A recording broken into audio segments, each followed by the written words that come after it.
Today I'm going to show you how to compare scores to a key using Google Sheets and the sum product function. So here we have test scores from 11 students, and on the left we have our answer key. Now the traditional way to compare scores to an answer key is to go through each one and say student 1's first response was D, the correct answer was D, and so this answer is correct.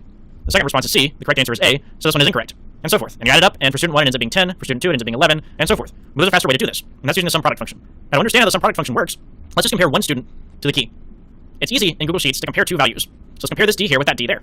So click on this cell, type in equals, we'll select the key, type in equals again, and select the student's response. What that does is that is a logical comparison. It compares the first value, A21, with the second value, B21, and if they are the same, returns the word true. If they are false, it returns the word false. So we can click and drag this down, and now we have an array of true or false statements, reflecting whether or not these values are the same. Now trues and falses can be treated as ones and zeros. Let me show you an example. We're going to type in equals here. We'll just select this true statement here. I'm going to multiply that by 1. Enter, and it treats true as a 1. It treats false as a 0. So now you have an array of ones and zeros. And now it's easy to take the sum of this. Just type in equals, we can go up to our function bar up here, type in sum, and select this array here. And close parentheses, and hit enter. Now we see the student score is 10, which is correct. Now let's try to take the sum of just the trues and falses.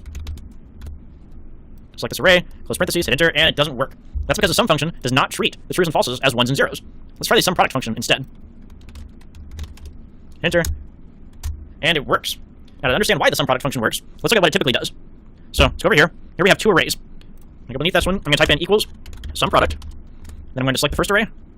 I'm going to hit comma, and then select the second array. What that does is that multiplies each value in the first array with the corresponding value in the second array. And then it takes that product, and it takes all the other products, and it adds them all together and calculates the sum of that. Which, in this case, let's enter, ends up being 99. But what are we doing over here? Over here we've only selected one array. What happens when you only select one array is that instead of multiplying it by a different array, it simply multiplies it by 1. And remember what happens when we multiply true and false by 1? We end up with an array of ones and zeros. So it creates an array of ones and zeros, and then takes the sum of that, which in this case happens to be 10. Now, we don't want to go around making an array of trues and falses for every single student. Wouldn't it be convenient if we could just use the sum product function right here? So equals sum product. Now we still need to compare the student's response to the key. So let's select the key, select this entire array this time, and we can do what we did before and type in equals. And we select this entire array here. And what that does is that compares the key to the student's responses and returns an array of true and false statements, reflecting whether the responses are the same.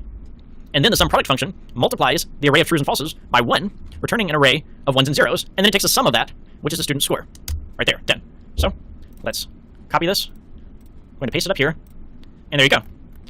Click on this, we can see the formula now works. It compares the student's score to the key. Now if we click and drag this, we see that this is now incorrect. This is because we were using relative reference, and we need to use absolute reference. So when you go back to here, and in front of the A, we're going to type a $sign in front of the 2, in front of this A here, and in front of the 16 here.